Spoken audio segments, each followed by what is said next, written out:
بسم اللہ الرحمن الرحیم۔ ملفوظات حضرت مسیح موعود 29 دسمبر 1904۔ فرمایا شریعت کے دو ہی بڑے حصے اور پہلو ہیں جن کی حفاظت انسان کو ضروری ہے، ایک حق اللہ اور دوسرے حق العباد۔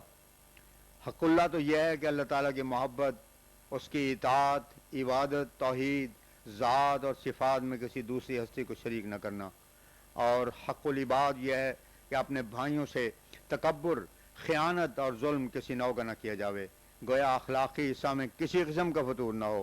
سننے میں تو یہ دو ہی فقرے ہیں لیکن عمل کرنے میں بہت ہی مشکل ہیں۔ اللہ تعالیٰ کا بڑا ہی فضل انسان پر ہو تو ان دونوں پہلوؤں پر قائم ہو سکتا ہے۔ کسی میں قوت غضبی بڑی ہوتی ہے، جب وہ جوش مارتی ہے تو نہ اس کا دل پاک رہ سکتا ہے اور نہ زبان۔ دل سے اپنے بھائی کے خلاف ناپاک منصوبے کرتا ہے اور زبان سے گالی دیتا ہے اور پھر کینہ پیدا کرتا ہے۔ کسی میں قوت شہوت غالب ہوتی ہے اور وہ اس میں گرفتار ہو کر حدود اللہ کو توڑتا ہے۔ غرض جب تک انسان کی اخلاقی حالت بالکل درست نہ ہو، وہ کامل ایمان جو منعم علیہ گروہ میں داخل ہوتا ہے اور جس کے ذریعہ سچی معرفت کا نور پیدا ہوتا ہے، اس میں داخل نہیں ہو سکتا۔ پس دن رات یہی کوشش ہونی چاہیے کہ بعد اس کے جو انسان سچا معاہد ہو، اپنے اخلاق کو درست کرے۔ میں دیکھتا ہوں کہ اس وقت اخلاقی حالت بہت ہی گری ہوئی ہے۔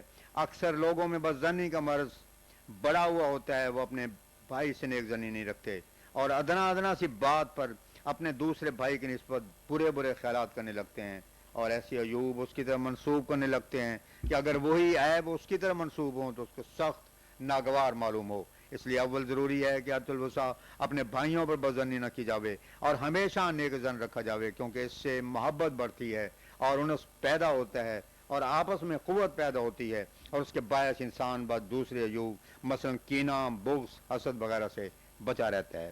پھر میں دیکھتا ہوں کہ بہت سے ہیں جن میں اپنے بھائیوں کے لیے کچھ بھی ہمدردی نہیں۔ اگر ایک بھائی بھوکا مرتا ہو تو دوسرا توجہ نہیں کرتا اور اس کی خبر گیری کے لیے تیار نہیں ہوتا، یا اگر وہ کسی اور قسم کے مشکلات میں ہے تو اتنا نہیں کرتے کہ اس کے لیے اپنے مال کا کوئی حصہ خرچ کریں۔ حدیث شریف میں ہمسایہ کی خبر گیری اور اس کے ساتھ ہمدردی کا حکم آیا ہے، بلکہ یہاں تک بھی ہے کہ اگر تم گوشت پکاؤ تو شوربہ زیادہ کر لو تاکہ اسے بھی دے سکو۔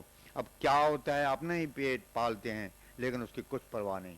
یہ مت سمجھو کہ ہمسایہ سے اتنا ہی مطلب ہے جو گھر کے پاس رہتا ہے، بلکہ جو تمہارے بھائی ہیں وہ بھی ہمسایہ ہی ہیں، خواہ وہ 100 کو اس کے واصلے پر بھی ہوں۔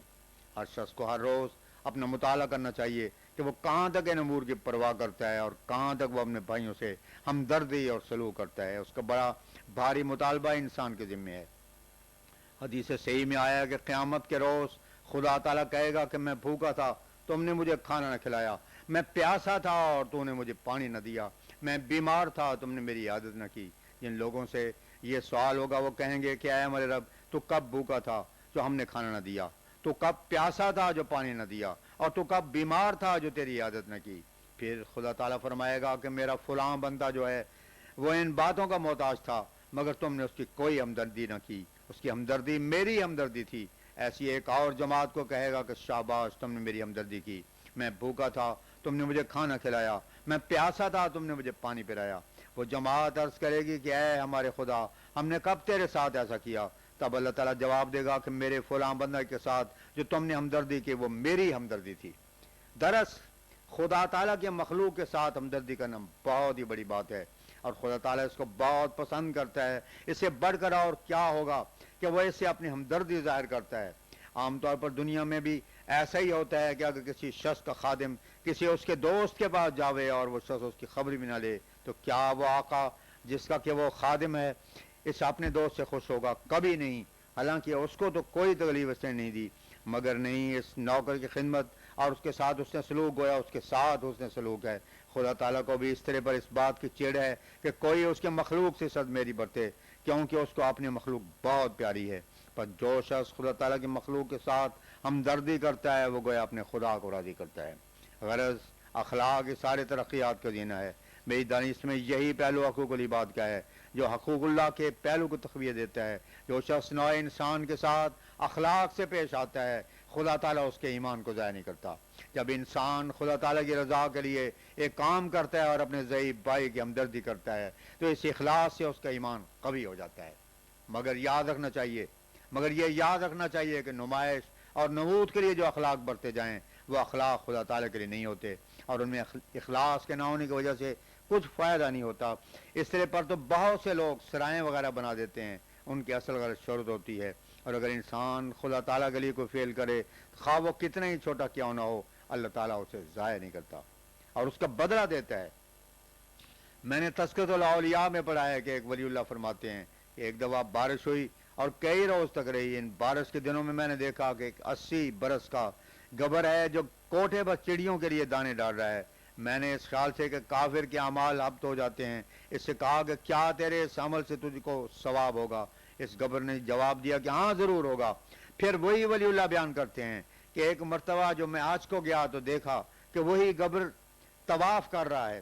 اس گبر نے مجھے پہچان لیا اور کہا کہ دیکھو ان دانوں کا مجھے ثواب مل گیا یا نہیں، یعنی وہی دانے میرے اسلام تک لانے کا مجھے ہو گئے۔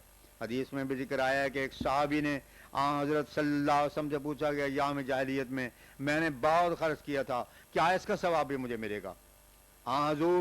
حضرت صلی اللہ علیہ وسلم نے اس کو جواب دیا کہ یہ اسی صدقہ و خیرات کا ثمرہ تو ہے کہ تو مسلمان ہو گیا ہے۔ اس سے معلوم ہوتا ہے کہ خدا تعالیٰ کسی کے ادنا فعل اخلاص کو بھی ضائع نہیں کرتا، اور یہ بھی ثابت ہوتا ہے کہ مخلوق کی ہمدردی اور خبرگیری حقوق اللہ کی حفاظت کا باعث ہو جاتی ہے۔ پس مخلوق کی ہمدردی ایک ایسی شے ہے کہ اگر انسان اسے چھوڑ دے اور اس سے دور ہوتا جاوے تو رفتہ رفتہ پھر وہ درندہ ہو جاتا ہے۔ انسان کی انسانیت کا یہی تقاضا ہے، اور وہ اسی وقت تک انسان ہے جب تک اپنے دوسرے بھائی کے ساتھ مروت سلوک اور احسان سے کام لیتا ہے، اور اس میں کسی قسم کی تفریق نہیں ہے۔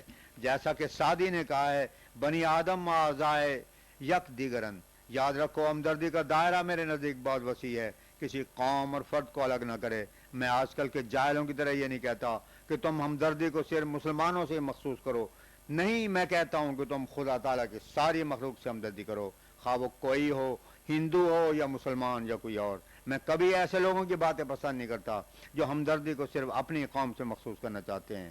ان میں بعض اس قسم کے خیالات بھی رکھتے ہیں کہ اگر ایک شیرے کے مٹکے میں ہاتھ ڈالا جاوے اور پھر اس کو تلوں میں ڈال کر تیل لگایا جاوے تو جس قدر اس کو لگ جاویں اس قدر دھوکہ اور فریب دوسرے لوگوں کو دے سکتے ہیں۔ ان کی ایسی بیہودہ اور خیالی باتوں نے بہت بڑا نقصان پہنچایا ہے، ان کو قریباً وحشی اور درندہ بنا دیا ہے۔ مگر میں تمہیں بار بار یہی نصیحت کرتا ہوں کہ تم ہرگز اپنی ہمدردی کے دائرے کو محدود نہ کرو، اور ہمدردی کے لیے اس تعلیم کی پیروی کرو جو اللہ تعالیٰ نے دی ہے، یعنی ان اللہ یامر بالعدل والاحسان وایتاء ذی القربی النحل آیت 91، یعنی اول نیکی کرنے میں تم عدل کو ملحوظ رکھو، جو شخص تم سے نیکی کرے تم بھی اس کے ساتھ نیکی کرو، اور پھر دوسرا درجہ یہ ہے کہ تم اس سے بھی بڑھ کر اسے سلوک کرو۔ یہ احسان ہے، احسان کا درجہ اگرچہ عدل سے بڑا ہوا ہے اور یہ بڑی بھاری نیکی ہے، لیکن کبھی نہ کبھی ممکن ہے احسان والا اپنا احسان جتلاوے، مگر ان سب سے بڑھ کر ایک درجہ ہے کہ انسان ایسے طور پر نیکی کرے جو محبت ذاتی کے رنگ میں ہو، جس میں احسان نمائی کا کوئی بھی رنگ حصہ نہیں ہوتا۔ جیسے ماں اپنے بچے کی پرورش کرتی ہے، وہ اس پرورش میں کسی اجر اور صلے کی خاص گار نہیں ہوتی، بلکہ ایک طبی جوش ہوتا ہے جو بچے کے لیے اپنے سارے سکھ اور آرام قربان کر دیتی ہے۔ یہاں تک کہ اگر کوئی بادشاہ کسی ماں کو حکم دے دے کہ تو اپنے بچے کو دودھ مت پلا، اور اگر ایسا کرنے سے بچہ ضائع بھی ہو جائے تو اس کو سزا نہیں ہوگی، تو کیا ماں ایسا حکم سن کر خوش ہوگی اور اس کی تعمیل کرے گی؟ ہرگز نہیں، بلکہ وہ تو اپنے دل میں ایسے بادشاہ کو کوسے گی کہ کیوں اس نے ایسا حکم دیا۔ بس اس طریق پر نیکی ہو کہ اسے طبی مرتبے تک پہنچایا جاوے، کیونکہ جب کوئی شے ترقی کرتے کرتے اپنے طبی کمال تک پہنچ جاتی ہے اس وقت وہ کامل ہوتی ہے۔ یاد رکھو خدا تعالیٰ نیکی کو بہت پسند کرتا ہے، اور وہ چاہتا ہے کہ اس کے مخلوق سے ہمدردی کی جاوے۔ اگر وہ بدی کو پسند کرتا تو بدی کی تاکید کرتا، مگر اللہ تعالیٰ کی شان اس سے پاک ہے، سبحانہ تعالی شانہ۔ بعض لوگ جن کو حق کے ساتھ دشمنی ہوتی ہے جب ایسی تعلیم سنتے ہیں تو اور کچھ نہیں تو یہی اعتراض کر دیتے ہیں کہ اسلام میں ہمدردی اگر ہوتی تو حضرت صلی اللہ علیہ وسلم نے لڑائیاں کیوں کی تھیں؟ وہ نادان اتنا نہیں جانتے کہ حضرت صلی اللہ علیہ وسلم نے جو جنگ کیے وہ 13 برس تک خطرناک دکھ اٹھانے کے بعد کیے، اور وہ بھی مدافعت کے طور پر 13 برس تک ان کے ہاتھوں سے آپ تکالیف اٹھاتے رہے، مسلمان مرد اور عورتیں شہید کی گئیں. آخر جب آپ مدینہ تشریف لے گئے اور وہاں بھی ان ظالموں نے پیچھا نہ چھوڑا تو خدا تعالیٰ نے مظلوم قوم کو مقابلے کا حکم دیا, اور وہ بھی اس لیے کہ شریروں کی شرارت سے مخلوق کو بچایا جاوے اور ایک حق پرست قوم کے لیے راہ کھل جائے. حضرت صلی اللہ علیہ وسلم نے کبھی کسی کے لیے بدی نہیں چاہی. آپ تو رحم مجسم تھے. اگر بدی چاہتے تو جب آپ نے پورا تسلط حاصل کر لیا تھا اور شوکت اور غلبہ آپ کو مل گیا تھا تو آپ ان تمام ائمۃ الکفر کو جو ہمیشہ آپ کو دکھ دیتے رہتے تھے قتل کروا دیتے, اور اس میں انصاف اور عقل کی روح سے آپ کا پلہ بالکل پاک تھا. مگر باوجود اس کے کہ عرف عام کے لحاظ سے اور عقل اور انصاف کے لحاظ سے آپ کو حق تھا کہ ان لوگوں کو قتل کروا دیتے, مگر نہیں, آپ نے سب کو چھوڑ دیا. آج کل جو لوگ غداری کرتے ہیں اور باغی ہوتے ہیں انہیں کون پناہ دے سکتا ہے؟ جب ہندوستان میں غدر ہو گیا تھا اور اس کے بعد انگریزوں نے تسلط عام حاصل کر لیا تو تمام شریر باغی ہلاک کر دیے گئے, اور ان کی یہ سزا بالکل انصاف پر مبنی تھی. باغی کے لیے کسی قانون میں رہے نہیں, لیکن یہ آپ ہی کا حوصلہ تھا کہ اس دن آپ نے فرمایا کہ جاؤ تم سب کو بخش دیا. ایسے صاف معلوم ہوتا ہے کہ حضرت صلی اللہ علیہ وسلم کو نوع انسان سے بہت بڑی ہمدردی تھی, ایسی ہمدردی کہ اس کی نظیر دنیا میں نہیں مل سکتی. اس کے بعد بھی اگر کہا جاوے کہ اسلام دوسروں سے ہمدردی کی تعلیم نہیں دیتا تو اس سے بڑھ کر اور ظلم کیا ہوگا. یقیناً یاد رکھو کہ مومن متقی کے دلوں میں شر نہیں ہوتا. جس قدر انسان متقی ہوتا جاتا ہے اسی قدر وہ کسی کی نسبت سزا اور ایذا کو پسند نہیں کرتا. مسلمان کبھی کینہ ور نہیں ہو سکتا.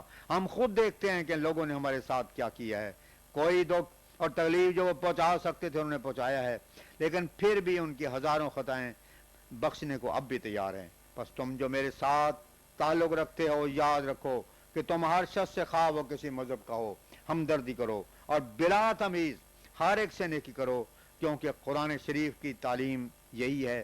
وَيُطْعِمُونَ الطَّعَامَ عَلَىٰ حُبِّهِ مِسْكِينًا وَيَتِيمًا وَأَسِيرًا, سورہ دار آیت 9. وہ اسیر اور قیدی جو آتے تھے اکثر کفار ہی ہوتے تھے. اب دیکھ لو کہ اسلام کی ہمدردی کی انتہا کیا ہے. میری رائے میں کامل اخلاقی تعلیم بجوز اسلام کے اور کسی کو نصیب نہیں ہوئی.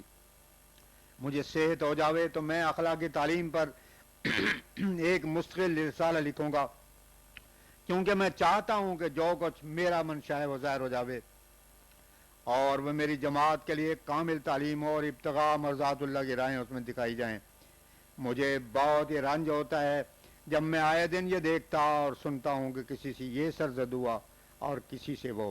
میری طبیعت ان باتوں سے خوش نہیں ہوتی. میں جماعت کو ابھی اس بچے کی طرح پاتا ہوں جو 2 قدم اٹھاتا ہے تو 4 قدم گرتا ہے, لیکن میں یقین رکھتا ہوں کہ خدا تعالیٰ اس جماعت کو کامل کر دے گا. اس لیے تم بھی کوشش, تدبیر, مجاہدہ اور دعاؤں میں لگے رہو کہ خدا تعالیٰ اپنا فضل کرے, کیونکہ اس کے فضل کے بغیر کبھی بنتا ہی نہیں. جب اس کا فضل ہوتا ہے تو وہ ساری راہیں کھول دیتا ہے.